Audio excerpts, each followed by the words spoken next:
All right, welcome everyone to a Friday episode of the Call Sheet Daily Podcast here at the Fans First Sports Network. I'm your host, Kevin Smith, and it is our Hot Route conversation, which we do every Friday with Pez from Pez's Picks. Conversations about sports and life. Lots of great stuff to talk about today. Man, there's a lot going on in the sporting world, so let's jump in. Pez, what's going on, my man? Well, I'm looking into the camera, Coach. I neglect not having some Eagles gear. I've got my Phillies shirt on, but we want to thank Jerry Jones. He's making life easier for us for the Philadelphia Eagles. I mean, this guy. Cheers, Chair. I mean, whatever you have down there in Texas. I don't know if they have coffee or what. Maybe a little tequila in there, but God bless that guy. The best owner in the NFL for Philadelphia Eagles fans. Jerry Jones is, if you are a fan of any NFC East team other than the Cowboys, the gift that keeps on giving. And we're going to jump into that. We're going to do a winners and losers discussion in the Micah Parsons deal. But before we get to that, Pez, if you can't see, if you're just on the audio side, Pez is rocking a Philadelphia Phillies t-shirt. And on Thursday, Phillies slugger Kyle Schwarber hit 4 home runs in their game against the Atlanta Braves. Actually had a chance when he came up in the bottom of the 8th inning to set a major league record by hitting a 5th, and he was batting against a position player who was in there lobbing 70-mile-an-hour pitches. And I actually thought, oh my gosh, he could do it. But he wound up flying out. Ties the major league record. 21 people now have hit 4 home runs in a game. Nobody's ever hit 5. And my question, Pez, is where does this rank among the best individual sporting achievements for you? And what are some of the greatest individual sporting achievements that you can think of? Well, Schwarbaum, I mean, this guy, one of the best swings I've ever seen in baseball, one of the most concise, efficient swings. He barely looks like he's swinging the bat. My guess is he Happy Gilmore's balls off the tee in golf. He must hit it 450 yards. That is more of a chop than it is a swing, and I love the dude. I mean, I'm rocking the shirt. Can we beat the Mets? No, but that's neither here nor there. We're celebrating today. I think this guy's the MVP. We took him about a month ago at the Ocean Casino, a little bit intoxicated. My wife said, "You should put a bet in." I said, "Okay." And I walk over and she goes, "What'd you bet?" I go, "Schwarbaum, MLB." I forgot to tape it and put it on Pez's Picks, but we'll show the ticket when we collect that, Coach. He's got to be the MVP. Regarding the greatest feats, Tiger Woods winning at St. Andrews, only hitting 1 driver over 4 days. It's probably the greatest feat I've ever seen. The guy took an iron off of every tee and lapped the field like I've never seen. And that and Michael Jordan, I can't think of specific games. I mean, the playoffs when he was sick, things like that. But for Michael Jordan, I remember in our day to average, I believe, over 32 points a season was unprecedented. I mean, this is at a time when we're averaging about 75 points a game per team. So those numbers stick in my head. Why did Tiger play that with predominantly in irons? Just for accuracy? Didn't want to be in like the dune grass or whatever the hell the rough is over there in Scotland? Well, people talked about how in the beginning his game was power. He outdrove everybody. They had a length in Augusta. I mean, he lapped that field, and he went over there. He was a better golf thinker than anybody else. I don't think it was just his power. Of course, he had great power athleticism, but he thought around the course better than anybody in his era. He decided on that course, if you hit it in the rough, you were getting a bogey at best. So take an iron off the tee. You're playing in the wind. He had what we call a Tiger stinger, which is a shot you and I hit when we're trying not to, Coach. It's a 5-foot high shot that for you and I goes about 7 yards. For him, it goes about 280, and that ball would just bing come off, and he'd start marching, and then it was iron play. Tiger, I still contend, the greatest iron player in the history of golf. His driver sucked, and I think that's part of it too. He was not a good driver of the golf ball. Iron, putting, and it was a walk in the park. I thought this year at Oakmont, the U.S. Open, somebody could have done it there. It was a downhill course mostly, and if you hit it in the rough, you were really screwed. We had J.J. Spawn pull off some 50-foot putt to win, but I still contend Tiger Woods did things that I've never seen anybody do. Interesting. I mean, if we're talking individual records, there are some that go back to different eras where sports were very different. Wilt Chamberlain scoring 100 points in a single basketball game will never be done again. But the rules were very different, and he was such an outlier in the sport at that time, with really no one else other than Bill Russell to be able to match him in terms of just his physical presence. They just didn't have guys that big and that athletic in the league anymore. Guys like Wilt Chamberlain are all over the league these days in terms of their athleticism. But I think if I had to point to one record that I think is so an individual record that blows my mind. We talked about Usain Bolt last week on the show, running that 9.58 in the 100. Wayne Gretzky in the 1981-82 NHL season, scoring 92 goals in an 82-game season. Again, hockey was a lot more wide open. He was playing for those high-flying Edmonton Oilers teams. You're averaging more than a goal a game. It is so hard to score a goal in a hockey game. I mean, it is really hard to score a goal. 40 goals is a monster season in a hockey season. And Wayne Gretzky more than doubled that in the 1981-82 season. It's an individual accomplishment. It's really a team accomplishment because he was surrounded by superstars like Messier and Yari Curry and Glenn Anderson. And I mean, that was an amazing group, those Edmonton Oilers.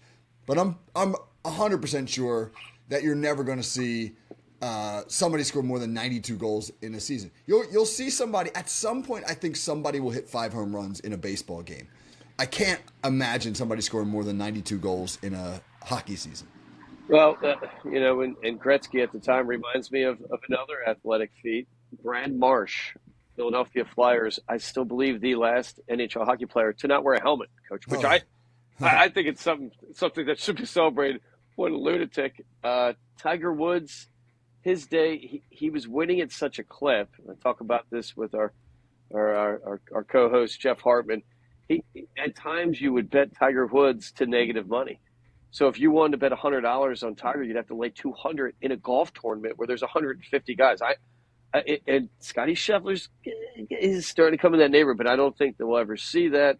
I'd like you to bring it back, Coach. 1979, Winslow Township Youth Soccer Association, which was a close to an MLS status for youth. It was at the time that we had our first professional soccer in America.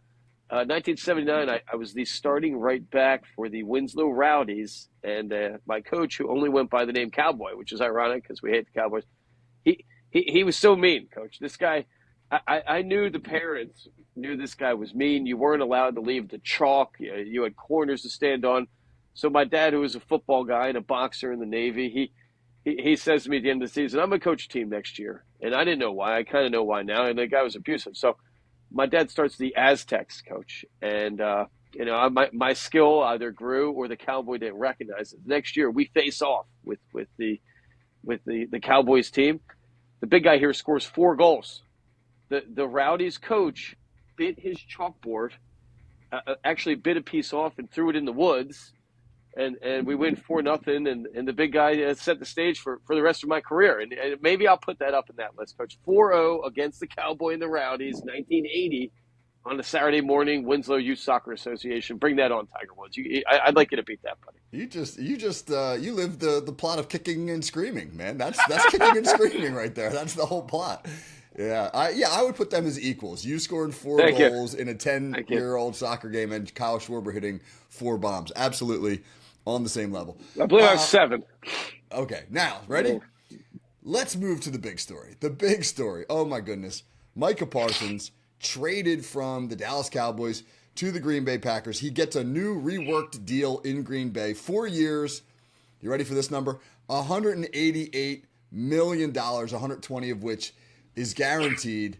We're going to talk about winners and losers in the Micah Parsons trade. But before we do that, let me ask you this question. Pez, if you signed a $188 million contract with $120 million guaranteed, give me one purchase that you would make. It would be a just because purchase, just because I can.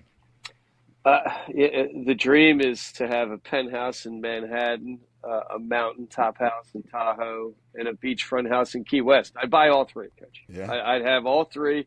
The only problem for this poor guy, he hasn't practiced, and there's games coming. He can't enjoy this money.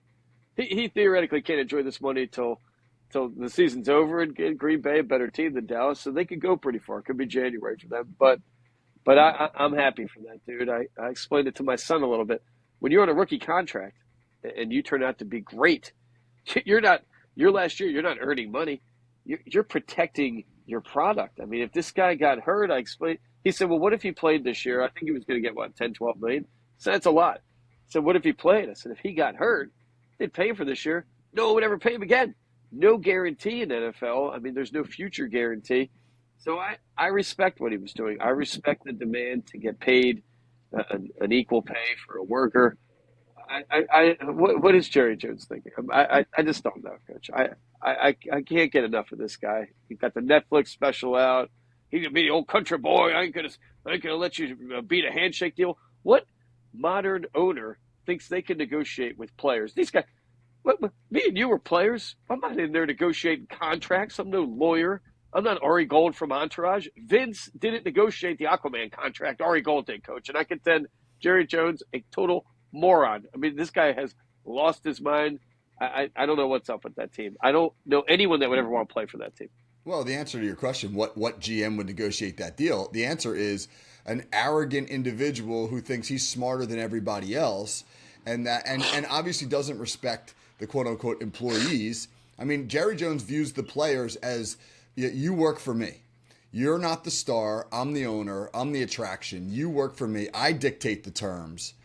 And it's an old mentality where you clearly don't have the respect for your players that's necessary in the modern game. And if you're Micah Parsons, absolutely, why would you want to play there? Why would you want to play for a guy who has demonstrated over and over with his public criticisms of Dak Prescott, of CeeDee Lamb, of some of these other guys that have come before him? You know how you're going to be treated. So good for Micah Parsons for getting out. All right, Micah Parsons is a clear winner. Who else are winners in this deal?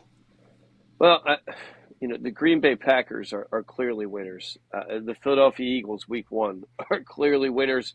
How does a team get over this in 6 days, go and face the Super Bowl champs? Last year, the Dallas Cockroaches were one of the worst defenses in the league. They were one of the worst run-stopping defenses. I believe they ranked like 28th or 29th. Without Micah Parsons, they're going to be the bottom. How does a team get up? How do you get up to play for a guy that won't negotiate a deal with, arguably one of the best young defensive talents we had in a long time?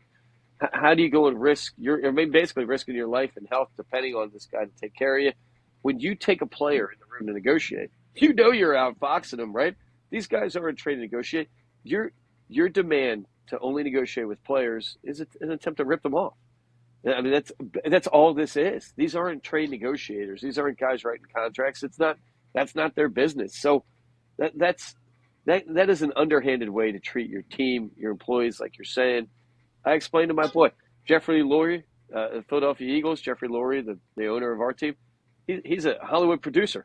These guys are trained to be in the background. They don't want any attention. They barely want their name on the list. They're just there to make money. And at the end of the day, that's when everybody should be there.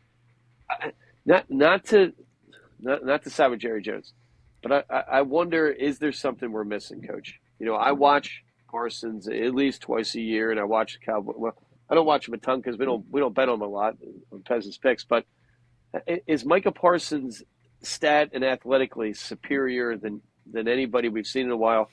But is his game not maybe equitable to the type of money that he's demanding? Is that part of the reason? I'm just asking this question.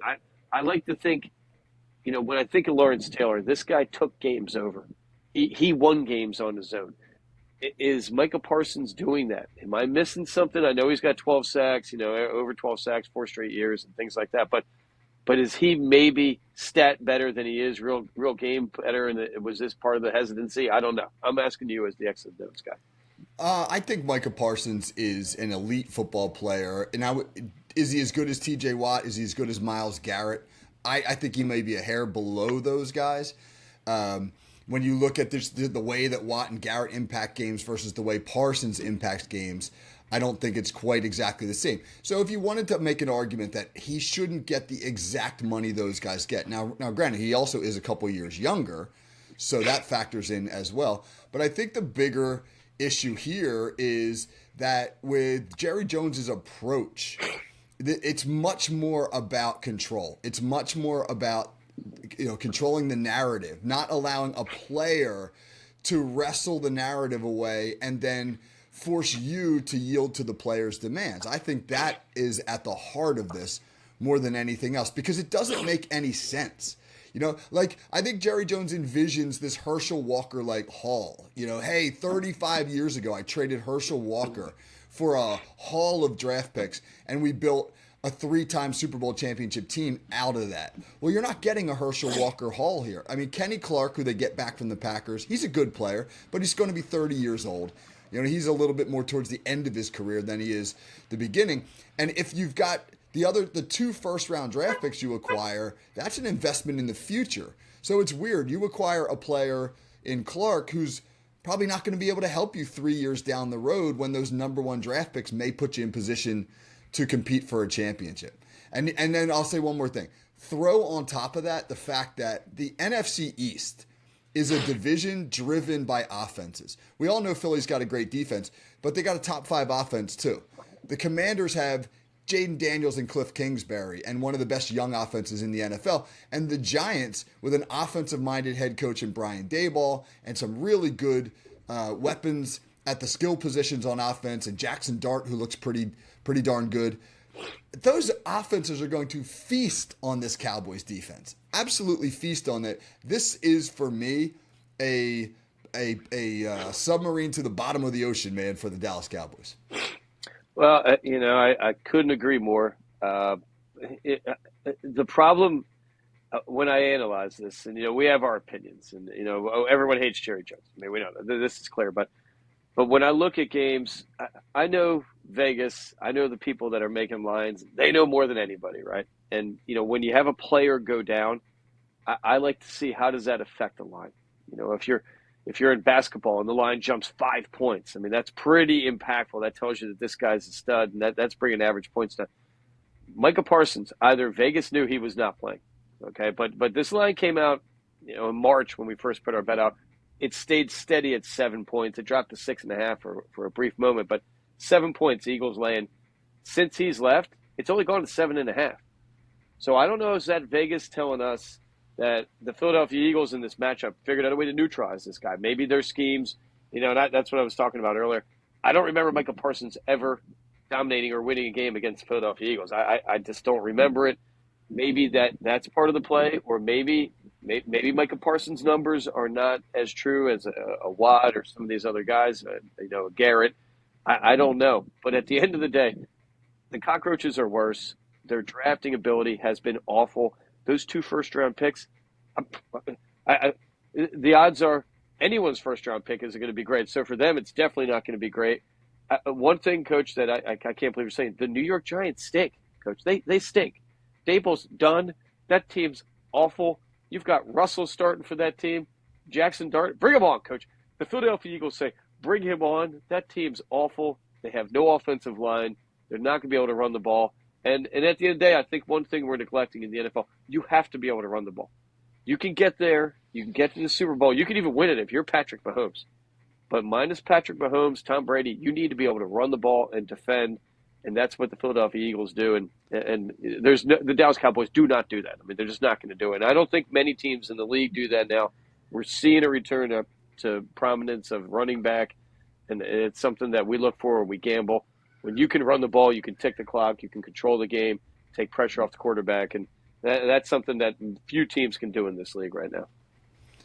All right, I'll give you one more winner, and then we'll turn our conversation. We'll end our conversation with your best bets for the weekend, because some huge football games this weekend. The Green Bay Packers, man, they had a top 10 defense in the NFL last year under their new defensive coordinator, and they just swapped out Kenny Clark for Micah Parsons. Again, Kenny Clark's a nice football player, but he ain't Micah Parsons. And so Green Bay feels like a team right now that just got significantly better on the defensive side of the ball, and that's a division where you're chasing some good football teams if you're Green Bay. Detroit, Minnesota, who knows what the Bears are going to be. But you can't be real pleased if you're the offensive coordinators or the quarterbacks in that division, because Micah Parsons just landed with a team that was already pretty good on defense. So it'll be interesting to see what the Vegas line does for the Green Bay Packers as we move into the season. Well, the Packers, a big question mark, I think. It's a team who, we didn't put a play out. Their win total was 9.5 before they took them. They have a lot of injuries at wide receiver. Josh Jacobs pushing 27, 28 years old. I think he's older than that based on injury. Jordan Love, a little sporadic in his play. I can tell you that week 1, they're hosting Detroit. That line's gone up a point. They're now laying 2.5. I don't think we're going to take the game. I don't think Micah Parsons can play. I don't know if that's been announced, but I think that would be reckless for him, for the team. There is one thing, and I know Jerry Jones knows this. I know every GM knows it. If I know it, these guys know it. When you have holdouts that go deep into camp, the likelihood of those guys suffering an injury go up exponentially. We saw it with Ayuk last year. We see it in the NFL all the time. Somebody holds out, they get a big deal. Week 1, week 2, they go down. And I'm not hoping that on Micah Parsons. I don't hope that on anybody, but that is a huge risk to him right now. He's talked about a back injury. I don't know if that was fake or try to get money, but apparently his players were saying it's kind of real. I think the tendency right now is going to be to bet Green Bay, but I think that's a wrong play as a Vegas thinking kind of guy. I don't think we're going to play it, but Detroit getting 2.5, I think is a better play than taking Green Bay. I question Green Bay's offense a little bit more than this defense, and we'll wait and see. It's tough to mix in a big personality, a big player like Micah Parsons without preseason. You're not learning the scheme, you're not learning the guys, and you know it, and I know it. Just playing in college sports, your freshman year, if you're any good, everybody hates you. They try fouling you because you're stealing somebody's job, right? You're taking a guy's job who has sweat and fought with other dudes, and there's a bond. And in the beginning, they kick your ass, right? So in the NFL, is this guy going to be able to mix in? I remember, 49ers, even the Washington Commanders had defensive line dream teams, and sometimes they didn't gel well. So we'll wait and see. I still think it's a great move for Green Bay, and they robbed Dallas, and the NFC's got to be laughing today. They got to be drinking margaritas in Texas if they're an Eagles fan, Coach, because there's a couple down there. There's got to be. All right, let's wrap up the show with this. There's some massive college football games this weekend. Give us your best pick of the weekend. You got Ohio State, Texas. You got Clemson, LSU. You got a bunch of other games. What's your number one pick this weekend? Well, we took a little shot early. We lost last night. Nebraska had kind of a cheap touchdown given up late. So Nebraska wins 2017 over Cincinnati. But we had Kelsey, Mahomes, and Taylor Swift there, Coach. This is like the star-studded event in Kansas City. Oklahoma Joe's best ribs I've ever had in Kansas City. I still like to give them a knock every time I can. But we had 4 games penciled in. We have another one today, Georgia Tech, Colorado. I don't know if you've seen this Georgia Tech team, Coach. Have you? Have you ever watched this team? Oh, I love it. They run counter gap like they invented it. I watch them all the time just to see them run counter.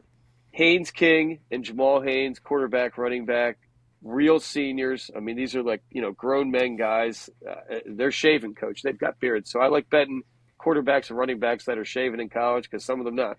Had an injury bug last year, a little bit of Heisman whispers behind Haynes King and Jamal at Colorado, who distraction after distraction with Dion and with his son, no more Shador. We put it out. We're laying 4. That lines up to 4.5. So we've got Colorado tonight. We're taking the U, Coach. We're taking Miami over Notre Dame because Notre Dame, to me, are always frauds, Coach. I mean, this team, no quarterback. I don't think they got a quarterback. They didn't have one last year. I don't think they have one this year. You're at the U. Carson Beck, I think the highest paid college quarterback ever. I was explaining to my wife, what, they give him $20 million? This guy's living in a mansion. Earlier this year, he had his Ferrari and Range Rover stolen one night. I'm like, wait a minute, did he go in the draft? I didn't see anything. He's a college guy. Played at Georgia. If you play at Georgia, I mean, that's kind of like playing in the Super Bowl every week. So I don't think it's going to hurt him. I think Carson Beck, in a way, is a little bit different than Ward. If his arm is healthy, which I'm reading it is, he had a little injury, I could see him picking that team apart and the U rolling. The Clemson Lsu, we're laying off that game. That's a coin toss. And our pick of the week, we're We're taking Arch Manning in Ohio State. First time ever, the number one ranked team in week one is getting points. And I know they're at the big house, but we're taking those points. Ohio State, no quarterback. Guy's gone. I didn't love him last year anyway. Arch Manning has been bred for this game. His dad, his uncles, his granddads, they've bred this guy since birth, Coach. They were molding him kind of like, some sort of, AI printer of sorts. This is a quarterback built for the NFL, built for the big game. I think big things for him this week. He has a big wing this week. I think the Heisman is kind of in his pocket unless he goes into Turd City and starts throwing picks left and right. He doesn't have a big game till November. This is it. The whole Manning family will probably be there, wearing their stupid quarter zips, whatever they need to do, Coach. But if you are trained by Peyton, by Eli, by Papa Archie, I don't know a better way to train a quarterback, and I love him this week. And I can't wait for that game. That to me is the game of the week more than LSU Clemson. That's a bunch of country boys down there. We got Arch Manning in the big house. Lock that up. Over 110,000 people? I wish I was there. Pez, I got to compliment you because you've just pulled off the trifecta of insults. You've insulted Cowboy fans. Bring You've it. insulted Notre Dame fans. Bring it. And then you just called the horseshoe at Ohio State the big house. The big house Whatever is it is. That's Michigan Stadium. Yeah, whatever it is. So Ohio State fans are probably going out of their minds that you referred to the horseshoe as the big house. That's an impressive trifecta, pissing off Cowboys fans, Notre Dame fans, and Buckeye fans. If you had Cleveland and Cincinnati as your pro teams, of course you'd know more about college than I do. That's fine. The horseshoe, whatever you want to call it. Arch Manning, touchdown, touchdown, touchdown. Don't even get me started on Penn State, Coach. You know how I like talking about that team. Give me a break on that team. Inflated ego like I've never seen, and we live in a Penn State area. I can't wait. I didn't bring them up this week because, this is a business we're in, but apparently you lose viewers when you install Penn State. But we keep it real. Next week we're going to bet against them just out of spite, Coach, just for you. That's great. All right, great conversation, Pez. Hey, before we go, let's shout out. Let's give a shout out to our man, Coach Bear, Sean Matthews, the new head football coach at Ocean City High School. I stepped down after 14 seasons. Coach Sean Matthews took over, and the Red Raiders get a 32-0 win in Coach Matthews' debut on Thursday at the Battle at the Beach in Ocean City to kick off his coaching career. So congratulations to Coach Matthews. Coach Matthews, a man's man. I've walked the woods of Vermont with him, and he fit in, Coach. The other Bears welcomed him, and I think he does have some Bear blood in him. And I didn't congratulate him. I said, not bad, but you got to keep going. He loves that, Coach, right? You can't massage a Bear. You got to let him know that you're on equal territory with him. But great win for the boys, and I think we got a big game there. Not only some like nationally ranked high school teams playing. I think, right? Unbelievable. That was Thursday. It was one of maybe the best high school football game I've ever seen in my life. Bergen Catholic from North Jersey, the number 5 ranked or number 6 ranked team in the country, trailing East St. Louis, Illinois, the number 8 ranked team in the country, 21-14 with a minute to go.